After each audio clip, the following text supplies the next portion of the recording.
ये संकोच टूट जाएगा। संकोच टूट जाएगा तो जैसे वहां पर कहा ना सुख के विषय में, खम कम खम वहां आया था ना। तो अब देखिए खम हो गया आकाश, अब उसमें से जड़ता निकालने के लिए उसको कम कह दिया है, तो जड़ता निकल गई, तब उसको जड़ता निकल गई। और जब खम का विशेषण कम को, जब ये तो खम का विशेषण कम को कर दिया और कम का विशेषण खम को बना दिया, तो जो परिच्छिन्न सुख था वो व्यापक हो गया, परिच्छिन्न सुख व्यापक हो गया। तो उपाधि के कारण ही परिच्छिन्नता मालूम होती है। आप निराधार में चले जाएंगे जहां ये शरीर इत्यादि आलम्बन भूल जाएगा तो निराधार हो जाएगा। तो उसी बात को कहते हैं कि निराधारम विभावयन, ये ऐसा भावना करेगा। भावना करते करते, भावना एक दिन में नहीं होती, इतना हमेशा ध्यान में रखना चाहिए। इसी चीज में भावना करने से देखो, भावना मन में कोई आ जाए तो भावना करते करते भूत हो जाता है, चाहे भूत हो चाहे ना, पर भावने से तो होता है ना। किसी के प्रति कोई दुर्भावना हो जाती है तो देखते ही उसको क्रोध आता है, चाहे वो कोई निमित्त हो चाहे ना हो, पर उसका भाव बन गया। जगत में देखो शब्द से भाव बन जाता है। कोई आकर के आपको कह दिया कि वो आपके विषय में ऐसा कह रहे थे, अब चाहे वो कहा चाहे न कहा है, उसने नहीं कहा, अब आपको कोई कह दिया, अब आपके अंदर एक, अब वो देखो भाव में कितनी शक्ति होती, अब कितना मनोराज्य आपके जो है, अब उसका सब व्यवहार में संशय मालूम होने लगता है। जितना उसका व्यवहार पहले आप अनुकूल मानते थे, वो अनुकूल व्यवहार में भी संशय मालूम। ऐसे शरीर कहीं भी पड़ा रहे, इससे कोई मतलब नहीं, पर भावना से आप निराधार में चले जाए। भावना से कभी कभी लोग देखो भाग खा लेते हैं, एक मानसिक भावना होती है, वो सोचते हैं आकाश में हम उड़ रहे हैं, उड़ते जा रहे हैं, तो मने है ना। अब देखो निराधार जो है वह हो जाता है, इसको छोड़ देता है, तो एक चित्त की वृत्ति तो बनती है ना। तो विभावयन स्वदेहम मनसी क्षीणे क्षणात स्वदेहम निराधारम विभावयन, उसको स्वदेहम को उधर से ले जाएगा। आसने शयने स्थित्वा स्वदेहम निराधारम विभावयन, अब मनसी क्षीणे सती क्षणात क्षीणाशयो भवे, निर्विकल्प में चला जाएगा। अब कहते हैं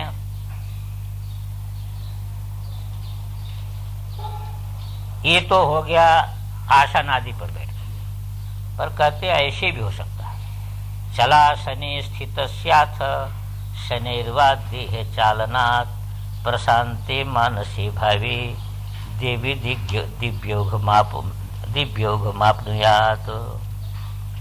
ताकि देखो चलासन में भी कर सकते, वो गुजरात में जो है, गुजरात में सब घरों में वो रखते हैं झूला है, तो बूढ़े लोग क्या करते हैं, उस पर बैठ करके ऐसे ऐसे करते रहते हैं,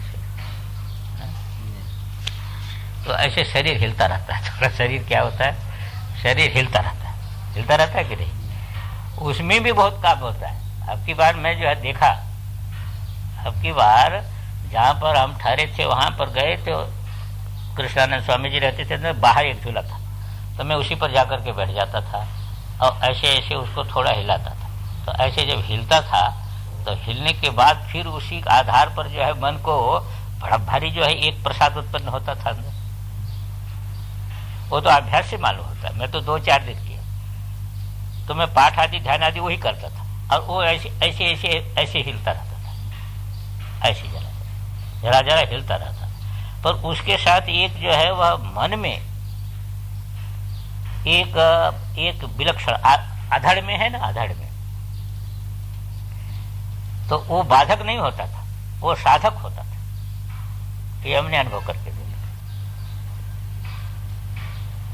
तो कृष्ण स्वामी जी तो कभी ऊपर बैठते थे, बाहर ही रहते थे, तो वो बाहर था बरामदे में और आसन अंदर था कमरे में, तो मैं वहीं चला जाता।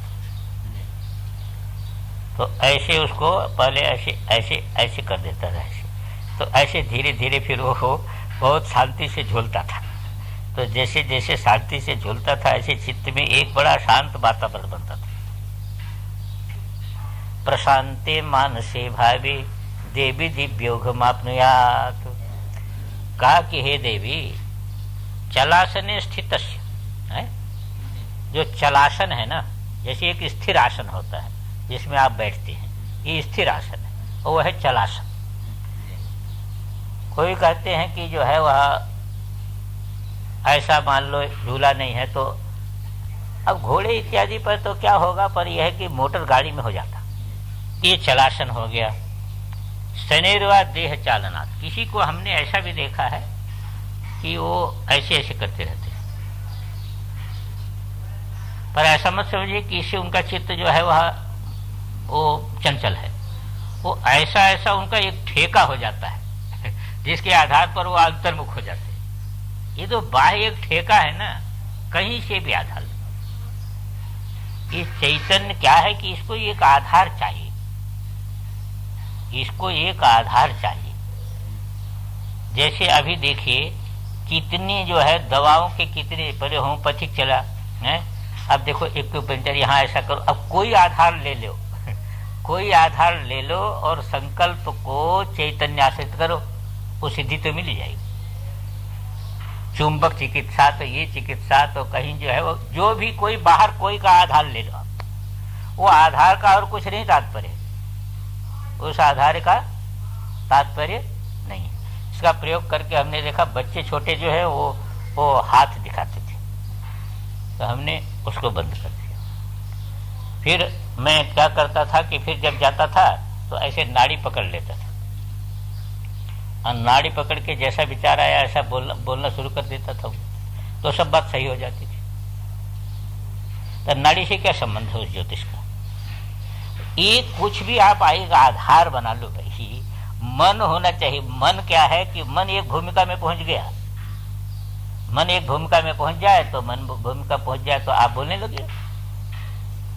आप बोलते मैं बोलता, कहने का तात्पर्य यह है कि बहुत लोग देखिए चेहरा देख के, हमने ऐसे भी वैद्य को देखा है कि जो नाड़ी नहीं देखते कुछ नहीं देखते, आपका चेहरा देखेंगे रोग बता देंगे।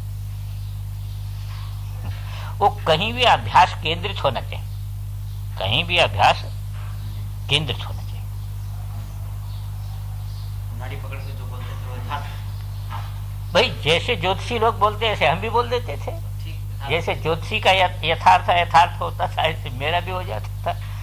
कहने का तात्पर्य ये है कि मन है, मन एक भूमिका में चला जाए तो वो मन से ज्ञान हो जाता है। अब नाड़ी से क्या पता लगेगा? नाड़ी से देखो आजकल के डॉक्टर लोग नाड़ी से कोई रोग नहीं बता सकते, पर वैद्य लोग नाड़ी से सब रोग बता देते थे। तो क्या अंतर हुआ? अब डॉक्टर लोग पर मशीन है पर कहते कि ऐसा कभी हो ही नहीं सकता है। नाड़ी से हम इतने कह सकते बुखार है, ये है, ये सब रोग कैसे नाड़ी से बताते कि डॉक्टर लोग विज्ञान नहीं मानता उसको, विज्ञान उसको नहीं मानता, लेकिन सारा रोग वैद्य लोग नाड़ी से कैसे बता देते थे? ये चैतन्य में एक चमत्कार ही है कि जहां आप अंतर्मुख हुए ना, तहां आपको स्फुरित ठीक हो, जिस दृष्टि से अंतर्मुख होंगे वही स्फुरित हो जाएगा, वही शक्ति आपके अंदर आ जाएगी। क्योंकि चेतन का खाली आपके संकल्प की एकाग्रता होनी चाहिए, उसी में सिद्ध हो जाता है। चोर चोरी करने में सिद्ध हो जाता है एकाग्र होकर। ये पॉकेट मार देखो, वो ऐसे सिद्ध हो जाते हैं कि आपका निगाह आपको कुछ पता नहीं लगेगा, उनकी सिद्धि उसी में हो जाएगी। लेकिन एकाग्रता के बिना नहीं हो सकती। हाँ, मैंने एकाग्रता से ही होगा। देखिए सर्कस वाले सब एकाग्रता से होता है, खाली एकाग्रता ही उसमें हेतु बनती है, और अंत विकल्प रहित हो जाता है तो वो सिद्ध हो जाता है। विकल्प रहित हो जाता है मन को। अभी कल वहां पर उसमें निकला था कि चित्ते में सब कुछ, उसके मन में कोई विकल्प नहीं, नहीं तो भय करे तो कैसे वैसे बैठेगा कि कहीं मार न दे। तो उसका चित्त एक संतुलित भूमिका में, और हाथी का भी चित्त, हाथी जैसे एकदम क्या उससे अध्ययन कर रहा है, ऐसा ही एकाग्र है उसके प्रति। सूंड उसके गोद में रखा है, पैर यहाँ पर रखा है, खड़ा है। वो चित्र देखने लायक है, वो स्वाभाविक चित्र है ना, कोई बनावटी तो है नहीं, लिया गया चित्र है। एकदम देखिए कि दोनों की चित्त की भूमिका क्या है। तो यही तो जो ध्यानापादा आया एक ना उपनिषद में कहा आया, ध्यानांशा है, ध्यान पादांशा ये वो वस्तुतः क्या है कि चित्त का ये चैतन्य के साथ जो एकीभूतता, यही सब प्रकार की सिद्धि। आप भभूति जो है देखिए, मंत्र के भभूति जो है वह देना शुरू कर दी, उसी से लोगों को नहीं दूर हो जाएगा। और सबका तो कोई दूर नहीं कर सकता। एक जगह लोग ठहरे थे तो वो क्या करते थे कि किसी को भूत आदि आवे तो जो है उसको पानी का छींटा दे देते थे, तुरंत ठीक हो जाता, तो चला जाता। एक हमारे बड़े गुरु भाई थे शास्त्री जी करके, तो उन्होंने कहा कि शास्त्री जी जरा जो है उसको पानी का छींटा दे दीजिए, मैंने अभी स्नान नहीं किया है। अरे कहा भाई हम तो नहीं जानते। कहा को गायत्री मंत्र से मानते, मैं तो गायत्री मंत्र से करता हूं और अभी तक स्नान नहीं किया, तो इसलिए गायत्री का उच्चारण कैसे करूं? आप गायत्री मंत्र पढ़ करके पानी फेंक दीजिए। शास्त्री जी ने कहा कि भाई तुम्ही से होगा, आपसे नहीं होगा। उसको पक्का है, उसको चित्त में विकल्प रहित है कि गायत्री मंत्र पढ़ करके फेंक दिया तो कैसे भूत प्रेत रह सकता है। अब ये शास्त्री हैं पे उनको उस विषय विश्वास नहीं है, चित्त में विकल्प है, इसलिए इनके फेंकने से नहीं हो सकता। पर उसको कोई विकल्प नहीं, वो था तो वैश्य, तो उसको कोई विकल्प नहीं। वो कहता कि कभी जो है गायत्री मंत्र पढ़ करके पानी छोड़ देंगे तो कैसे कोई भूत प्रेत रह नहीं सकता। और इसी कहा मैं इसी से सबका ठीक कर देता हूं। बाहर के आधार के बिना व्यक्ति नहीं चल सकता है। भभूति का आधार कोई ले, कोई जो है पानी का आधार, कुछ भी आधार बाहर का आपको लेना पड़ेगा। होगा वो आपका जो संकल्प है उसी से होगा। वो आधार क्या है कि वो आधार उसके अंदर भी जो है एक भाव, एक वातावरण बना देता है, अपने अंदर भी एक वातावरण बना देता है। इतना अंतर है। वो होता इसी से। मंदिर से भी कोई काम होता है तो होता आपके संकल्प से ही है। अब वो बाहर का आधार लिए बिना आपका संकल्प विकल्प रहे तो होगा नहीं, आपको संशय रहेगा। अब 10 बार आप दर्शन करने वहां जाएंगे तो आपका संकल्प अब जो है वह गजानन महाराज हमारा काम पूरा कर, बस अब आपके अंदर पक्का संकल्प हो। वो संकल्प शोधित होता जाएगा, शोधित होता जाएगा, आपका काम हो जाएगा। चमत्कार सब इसी का है, पर व्यक्ति के अधीन नहीं रहता है ना, इसलिए बाह्य साधन लेना पड़ता है।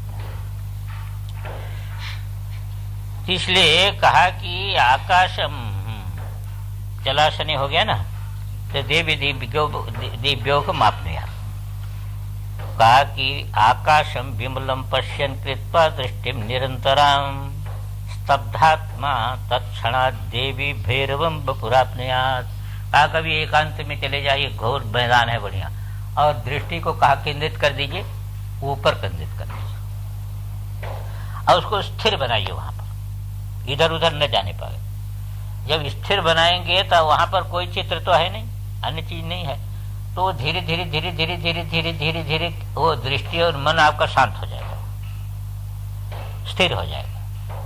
जब आपका मन स्थिर हो जाता है, निरंतराम दृष्टि कृत्वा विमलम आकाशम पश्यन, बादल आदि नहीं होना चाहिए, विमल जो है आकाश को देखता हुआ, निरंतराम दृष्टि कृत्वा स्तब्धात्मा, मन क्या हो गया? स्तब्ध हो गया। आपका मन स्तब्ध हो गया तो तत्क्षणात् देवी भैरवम बपुरापनुयात्। अब मन जहां पर शांत हुआ तहां आप झट व्यापक हो जाता है। यही एक कला है। मन जहां पर शरीर आदि को छोड़ा तो मन व्यापक। और उपाधिक चीजें क्या है कि उपाधि को छोड़ते ही उनकी व्यापकता प्रकट हो जाती है। आकाश है, घट उपाधि को छोड़ा तो जो है वह व्यापक हो गया। अब व्यापक तो था ही, पर बिना उपाधि को छोड़े व्यापकता का भान नहीं होता। तो भैरवम बपुरापनुयात्, भैरव बपु को प्राप्त कर लेता है। लीनम मूर्धनि वियत् सर्वं भैरवत्वेन भावयेत् तत्सर्वं भैरवाकार तेजस्तत्त्वं समाविशेत्। कहते हैं कि ब्रह्मरंध्र है ना, मूर्धनि समझा कि नहीं? मूर्धनि में या हृदय में, दोनों में कर सकते हैं। वहां पर क्या करें कि जो है वहां पर अपने मन को केंद्रित करें। अब केंद्रित करके ये सोचे कि सारा जो ये आकाश बाहर है ना, जो वहां पर आया ना कि हृदय में द्यावा पृथ्वी, ये सारा के जैसे जो बाहर जितना है वो कहाँ है? अंदर है। यावान आया ना हृदय आकाश के, उसमें एकदम आकाश रुकता, सारा आकाश अंदर आ गया, सारा विश्व आपके अंदर आ गया, सब जो है वह एकभूत हो गया। इसी बात को कहते हैं मूर्धनी। तो मूर्धनी से दोनों ले लेते, समझे ना? हृदय और या ब्रह्मरथ बियत सर्वम लीनम भावे, सारा आकाश उसके अंदर क्या हो गया? लीन हो गया। अब मैं भैरव रूप हो गया, व्यापक हमारा स्वरूप प्रकट हो गया है। हमारे अंदर सारा विश्व आ गया ना, तब व्यापक हो गया मैं कि नहीं? तब सर्वम भैरवाकार। फिर क्या करो कि ये जितना भी वो आकाश आदि जगत आए ना, वह मुझसे भिन्न, मुझे जो है ज्ञान से भिन्न है ही नहीं है। तो भैरवाकार तेजस तत्व समाविशेत, जो व्यापक तेजस तत्व है, व्यापक जो चैतन्य तत्व है, वो चैतन्य तत्व में प्रवेश कर जाइए, आपकी अहंता प्रवेश हो जाए। तो योगी इस प्रकार का प्रवेश कर लेता है।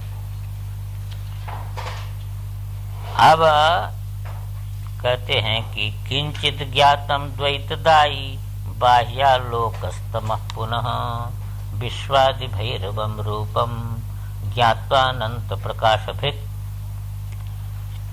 कहते हैं कि किंचित बात है, यानी जगत में। अब यहाँ तीन को, यहाँ पर कौन सी चीज ले रहे हैं, पहले इसकी भूमिका समझ लीजिए कि जागृत में क्या होता है कि किंचित ज्ञात होती चीज है, जागृत में संकुचित ज्ञान होता है, ये जागृत अवस्था है। और मांडुक्य के अनुसार देखिए, ये जागृत अवस्था में आपकी विश्व संज्ञा होती है कि नहीं? और इस विश्व को आप शास्त्र से विराट से अभिन्न समझते हैं। मांडुक्य से जो ये साधना है उसका स्वरूप क्या बनता है? जागृत अवस्था है। जागृत अवस्था में आपकी संज्ञा विश्व होती है, और वैश्वानर जो है वह विराट, उसके साथ आपकी एकता होती है। ये तो जागृत अवस्था होगी। अब उसके बाद क्या है कि बाह्यालोक, बाह्यालोक, फिर बाह्य को, संस्कार को लेकर के आलोक अवस्था होती है, स्वप्न। बाह्यालोक से क्या लिया? स्वप्न। इस संस्कार को लेकर के आपका वहां पर क्या होगा? आलोकस्थ अवस्था होती है स्वप्न में। उस समय आपका नाम तेजस हो जाता है, और उस समय हिरण्यगर्भ के साथ, हिरण्यगर्भ के अंशभूत होने से आपकी हिरण्यगर्भ के साथ एकता होती है ना। फिर तमः, फिर सुषुप्ति में कहा चले गया? तम उपाधि हो गई। अब वो तम जो है वहां पर आपकी प्राज्ञ संज्ञा हो जाती है, और ईश्वर के साथ, अव्यक्तात्मा के साथ एक ही भूतता आपकी होती है। मांडुक्य के अनुसार यही है ना। ये तीनों का संकेत है। किंचित ज्ञातम द्वैतदायी और बाह्यालोक और तमः पुनः। तो विश्वादि, अब विश्वादि में विश्व तेजस प्राज्ञ है, ये तीन हुआ ना। विश्व तेजस प्राज्ञ, उसके साथ जो है विराट, हिरण्यगर्भ, ईश्वर, ये सभी को एक भैरव रूप में लेकर एक तुरीय में ये अवस्था, और अवस्था के कारण अवस्था वाला ये व्यष्टि समष्टि, ये व्यष्टि समष्टि सभी एक तुरीय में प्रतिभाषित है। ये जो है इस प्रकार आपको जो है मांडूक्य कारिका के अनुसार जब अभ्यास करेंगे तो आपका भैरव स्वरूप प्रकट हो जाए। ये संकेत उसी का है। टीकाकार ने भी उसी प्रकार लिया है, उसको आप देख लेना। समझे आप कि नहीं? तो विश्वादि भैरवम रूपम ज्ञात्वा अनंत प्रकाशभृत, अनंत प्रकाश को धारण करने वाला वही, दूसरा प्रकाश है ही नहीं ना, ये वही भैरव रूप है। सर्वम खलिदम विरब्रह्म एवमेव दुर्निशायाम कृष्ण पक्षागमे चिरम तैमिरम भावनम रूपम भैरवम रूपमेष्यति। इसी प्रकार मान लीजिए कि आप जो है वह कहीं जा रहे हैं, कहीं जा रहे हैं, रात्रि हो गई, रात्रि हो गई, अब कहीं प्रकाश नहीं है, कोई दिखाई नहीं दे रहा है, और कृष्ण पक्ष की रात्रि है, तो चंद्रमा की भी कोई आशा वहां नहीं है, और बादल आकाश में छा गया, तो आपका हाथ भी सामने नहीं दिखता, रास्ता भी नहीं दिखता, रास्ता भी नहीं दिखता। ऐसी स्थिति में क्या होता है कि मार्ग भी आपको कहीं नहीं दिखता। हम एक बार ऐसे पड़ गए थे कि वो यहाँ पर आए, रात्रि को बस गड़बड़ा गई, रात्रि को 1 बजे ले आया, अब उस समय लाइट आदि लाइट भी नहीं थी, आकाश जो है वह घिर गया था बादल से, छोटी छोटी बूंदें पड़ रही थी। आज यहाँ पर रास्ता है, पहले रास्ता नहीं था, पहले कोई रास्ता नहीं था, दिन में देख करके चट्टान से चले जाते थे। तो मैं वहां से जो है बस स्टैंड से चला, वहां तक तो ठीक पहुंच गया, जो है नीम वाले बाबा की कुटी उसके पहले तक। अब उसके बाद अब हमको कुछ दिखाई नहीं देता, तब कभी नीचे चले जाए तो कभी कहीं चले जाए, कोई रास्ता नहीं, कुटिया यहां तक नहीं पहुंच पाया। बहुत मुश्किल से वो मंदिर खाली वहां था, वो उस समय आश्रम नहीं था, वहां मंदिर था, बहुत मुश्किल से बहुत ही परिश्रम करके 1 घंटे में मैं मंदिर तक पहुंचा, फिर वहीं लेटा रहा। पर ध्यान वहां कहाँ रहता है, ध्यान तो दूसरी भी रहता है, उसमें भी साधना आप कर सकते हैं। उसमें आप देखिए कि एक ऐसा अंधकार व्यापक है जो सारे विश्व को खा गया है, एक व्यापक अंधकार है कि नहीं, क्योंकि आपको हाथ भी नहीं दिखाई देता, शरीर भी नहीं दिखाई देता, कोई वृक्ष नहीं दिखाई देता, पत्थर नहीं दिखाई देता, पैर कहाँ पड़ रहा वही नहीं दिखाई देता। तो एक अंधकार जो है, व्यापक अंधकार सारे विश्व को खा गया। आप उसी व्यापक अंधकार में अपने चित्त को केंद्रित कर दीजिए, है ये भैरव है, उस भैरव में जो है चित्त को केंद्रित कर दीजिए। चित्त केंद्रित करना है कोई आधार बना करके, आप उसको चित्त को केंद्रित कर देंगे तो आप उसके द्वारा भी जो है उस तत्व में पहुंच सकते हैं। उसी को यहाँ पर संकेत किया, एवमेव दुर्निशायाम, है दुर्निशा, वो रात्रि भी ऐसी है कि वो बादल इत्यादि से आच्छादित है। अब कृष्ण पक्षागम है, कृष्ण पक्ष भी है, और तारा ओरा का प्रकाश रहे तो थोड़ा बहुत दिखता भी है, और बादल छा जाने से जो है घन एकदम बादल छा जाने से कुछ भी नहीं दिखाई देता। तो चिरम तैमिरम भावयन रूप है, वो तिमिर रूप जो अपना है वही सोचो कि बस एक यही स्वरूप है, बस तैमिर रूप, अंधकार रूप जो है उसी की भावना करते हुए भैरव रूप में शेती, सब जगह वही एक है, सारे विश्व को खा गया है। तो ऐसे जो है वह स्वरूप में चित्त को केंद्रित करेंगे आप उसमें, तो वहां भी आप जो है वह जहां चित्त वहां पर एक ही भूत हो गया, शांत हो गया, वहां भैरव रूप तक उपलब्ध। ये इतना विस्तार क्यों कर रहे हैं कि आप कहीं भी सावधान रहेंगे तो साधना कर सकते हैं? और वस्तुतः सावधान रह करके अपने चित्त को अंतर्मुख करके स्वरूप की तरफ फेंकना यही साधना है। और क्या साधना है? हम लोग यही तो नहीं करते ना। पुस्तक पढ़ते समय तो उसको बुद्धि से पकड़ते हैं और बाद में क्या करते हैं कि बाहर रखते हैं चित्त को अंदर फेंकने का अभ्यास नहीं करते, अंतर्मुख करने का अभ्यास नहीं करते। तो ये कहते हैं कहीं भी अभ्यास तुम कर सकते हो, वहां भी अभ्यास कर सकते हो। एक बार ऐसा हुआ कि हम, बहुत साल की बात है, सन 60 की होगी या 62-63 की होगी या 60 की होगी, अमरनाथ गया। तो अमरनाथ गया तो अमरनाथ से लौटा तो लौट करके जो है वह इसमें वैष्णवी देवी गया।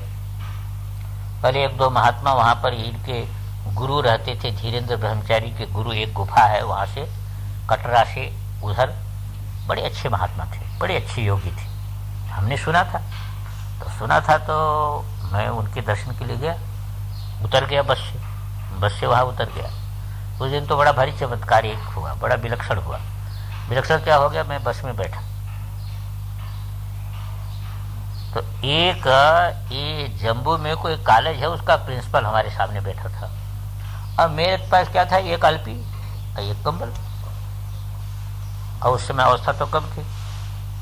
वो बार बार मेरी तरफ देखता तो मैं जानबूझ के नहीं बोलता उससे। तो उसने कहा कि तुम साधु क्यों हो गए? मैं नहीं बोला उसको, मैं दूसरे तरफ दृष्टि कर ली। फिर कहता तुम साधु क्यों हो गए?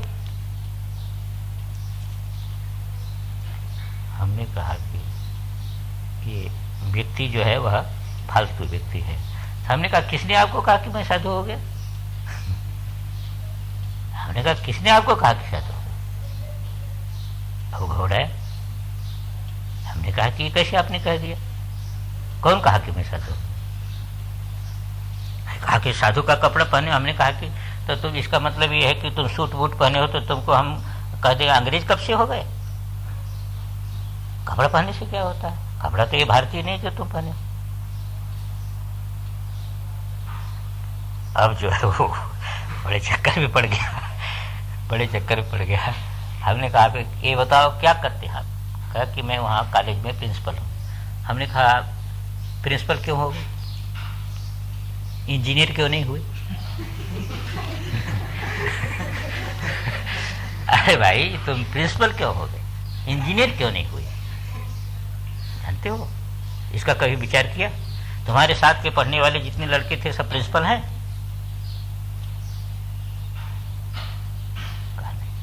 हमने कहा कि जब तुम्हारे साथ के पढ़ने वाले सब प्रिंसिपल नहीं हैं, तुम क्यों प्रिंसिपल हो गए? डॉक्टर क्यों नहीं हुए, इंजीनियर क्यों नहीं हुए, प्रिंसिपल क्यों हो गए? जानते हो इसको? हमने कहा एक विचार करके देखो, कौन क्या हो रहा है, क्यों हो रहा है, क्यों वही हो रहा है, इसके पीछे एक शक्ति है, उसकी तरफ ध्यान दो। ये मत सोचो कि तुम चाहने से प्रिंसिपल हो गए। बहुत चाहते हैं कि हम प्रिंसिपल हो जाए, नहीं हो पाते। बहुत चाहते हैं डॉक्टर हो जाए, नहीं हो पाते। बहुत चाहते हैं इंजीनियर हो जाए, नहीं हो पाते। अब वो घबरा गया क्योंकि बुद्धिवाद में जो है इनके पास कोई तर्क भी नहीं रहता ना। अब क्या करें? हमने कहा इस पर विचार करो। कोई व्यक्ति कुछ हो गया, क्यों हो गया?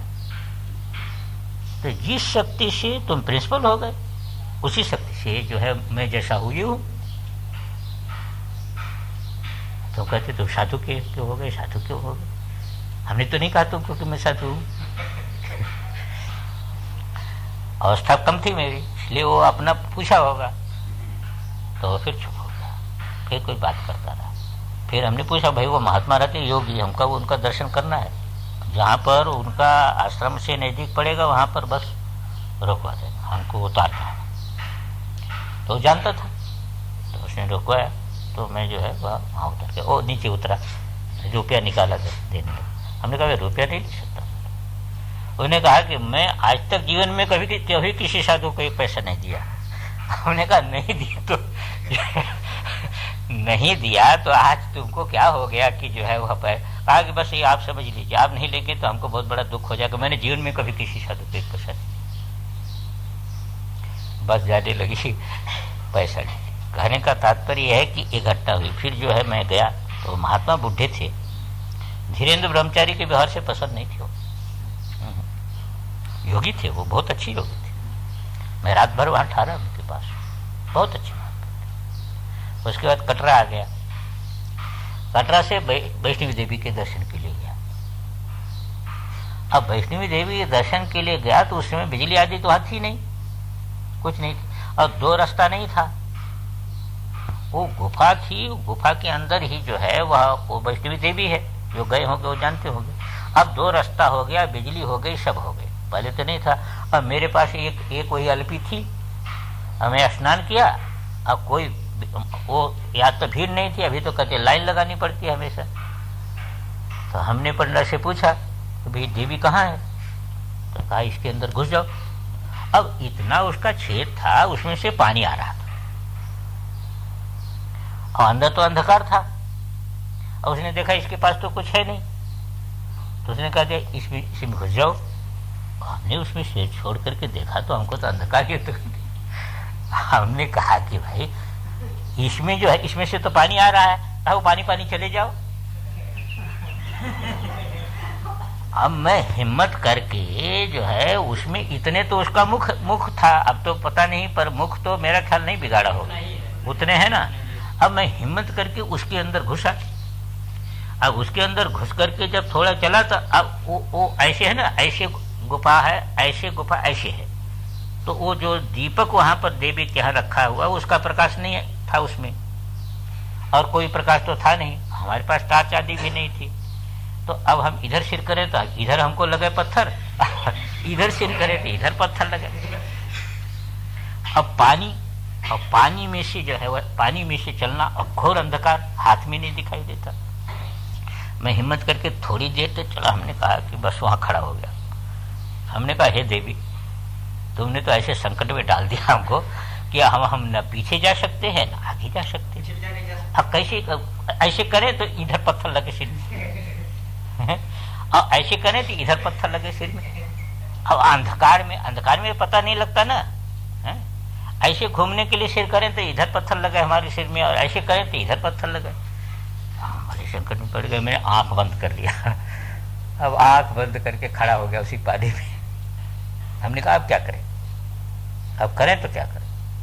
पहले तो एक बार मैं घुस करके निकल आया था, उसने कहा नहीं चले जाओ पानी पानी। पहले भी मैं निकल आया था, वो जरा सा घुसा। हमने कहा ये अंधकार में कहाँ जाएंगे, बाहर हो गया। उसने कहा कि, हमने कहा भाई तुम कहाँ देवी, कहा वो पानी पानी चले जाओ। नेत्र बंद कर लिया हमने सोचा नेत्र का कोई उपयोग नहीं है यहाँ पर। नेत्र बंद कर लिया, हाथ ऐसे कर लिया, और वहीं बीच में खड़ा हो गया, और पानी इतना नीचे। हमने कहा देवी तुमने तो बड़े संकट में हमको डाल दिया। इतने में हमको लगा कि कोई प्रकाश जो है आ रहा है। तो अन्यत्र खोला तो एक बंदा एक व्यक्ति को दर्शन कराने के लिए ले गया था, वो प्रकाश लेकर के। तो नेत्र बंद भी रखो तो प्रकाश आने पर पता लग जाता। तो जो है वह वो प्रकाश लेकर के उस व्यक्ति को ले आ रहा था। तो हमने नेत्र खोला, हमने कहा भाई ये कौन आ गया। उसने कहा कि जो है यहाँ कहाँ आ गए। हमने कहा भाई तुम्हारा पंडा ने कहा घुस जाओ, हम कहाँ आ जाएंगे। कहा अच्छा रुकिए। अब बड़ा मुश्किल हो गया, अब वो कैसे निकले। तो बहुत, अब वो तो प्रकाश था ना, प्रकाश में तो काम चल जाता। फिर हमें ऐसे हुआ, फिर उधर से हो उस आदमी को कहा अब यहीं रुकिए मैं आता हूँ। फिर वो गया, उस आदमी को निकाल करके बाहर, फिर वो प्रकाश लेकर के आया। प्रकाश लेकर के आया तो फिर मुझे ले गया। तो वो ऐसे है ऐसे है ऐसे है। तो एक बार जब चला गया तब तो मैं अंधकार में भी जा सकता हूँ, पर व्यक्ति कहीं न गया हो, एक बार अनुभव हो जाए तो अंधकार में भी जा सकता है। फिर तो उसके बाद मैं अंधकार में भी गया, फिर हमको कोई वो नहीं मालूम है। पर जहां पर बिल्कुल ज्ञान नहीं है, पहले ये कही था, अब तो कहते हैं दूसरा निकाल दिया, इधर से जाते उधर से निकाल देते, और उसमें से पानी निकलता है। वहां पर देवी है, वो तीनों देवी मानते हैं, महाकाली, महासरस्वती, महालक्ष्मी। तो कहने का तात्पर्य यह है कि वो अंधकार, ऐसी अंधकार में पड़ जाता है व्यक्ति कि वहां पर हाथ ही नहीं दिखता। कहते ऐसे अंधकार में भी जो है वह ध्यान हो सकता है। उसको देखो कि अंधकार सारे विश्व को खा गया और भैरव है, वही हमारा सारा विश्व लीन कर दिया। मन जो है वह व्यापक हो गया, व्यापक हो गया तो वो प्रकाश, अब अंधकार का भी प्रकाश हो रहा है, वो चैतन्य अभिव्यक्त हो जाएगा। इसी को कहा कि एवं एवं दुर्निशायाम कृष्ण पक्षागमे चिरम तैवीरम भावनम रूपम भैरवम रूपम मेष्यति। एवमेव निमील्यादौ नेत्रे कृष्णाभमग्रतः प्रसार्य भैरवम रूपम भावेस्तन्मयो भवेत। इसी प्रकार जो है पहले जो है वह नेत्र बंद कर ले, है नेत्र बंद कर ले और फिर भावना करे कि सामने जो है वह भैरव खड़ा है, और फिर उसको व्यापक करते करते करते करते मन को उसके साथ लगाते लगाते लगाते व्यापक कर दिया। अब व्यापक कर दिया तो भैरव भाव को प्राप्त हो जाएगा। प्रसार्य भैरवम रूपम प्रसार्य, नेत्र निमीलन कर दिया। अब कृष्णाभ जो तमो रूप भैरव है उसकी भावना किया, और भावना करके जो है वह फिर उसके बाद भावना किया तो एकदम जो है अंधकार अंधकार, फिर नेत्र खोल दीजिए आप, है फिर नेत्र खोल दीजिए, अब भैरव रूप ही आपके सामने है, दूसरा कोई है ही नहीं है, है? हाँ क्या है? हाँ कृष्ण के समान काला आभा, कालाभ, समझे आप कि नहीं? हाँ वही है कृष्णाभ माने तम रूप।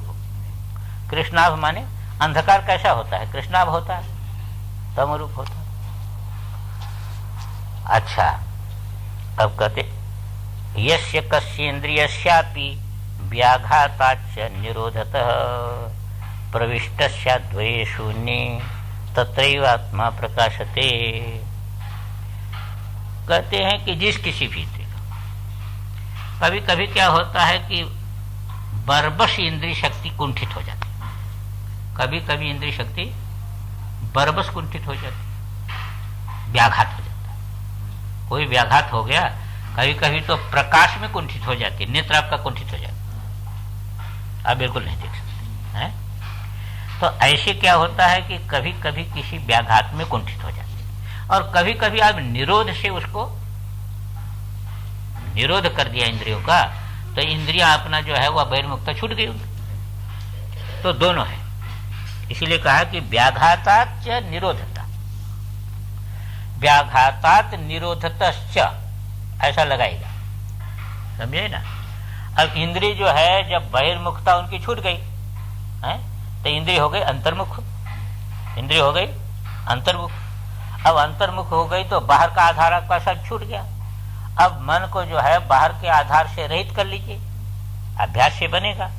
वही कहते हैं ना कि वही स्पर्शान बहि बाह्यान चक्षुश्चैवांतरे भ्रुवो, है प्राणापानौ समो कृत्वा नासाभ्यंतर चारिणौ।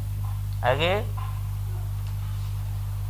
याद नहीं है तक, हमको तो सब भूल ही रहा है, पर आप लोगों को तो याद रहना चाहिए। शनै शनै रूपरमेत बुद्धित गृहीतया मन कृत्वा न किंचित अपि चिंतये, ये प्रक्रिया है। तो उसी को कहा कि जो है वह प्रविष्ट स्याद्वये शून्य तत्रैव आत्मा प्रकाशते। अब एक चीज और बताते हैं, देखो अकारो वही सर्ववाक आता है कि नहीं है? अकारो वही सर्ववाक, कहते अबिंदुम अविसर्गम च अकारम जपतो महान उदेति देवी सहसा ज्ञानौघ परमेश्वर। यही साधना ओंकार की है।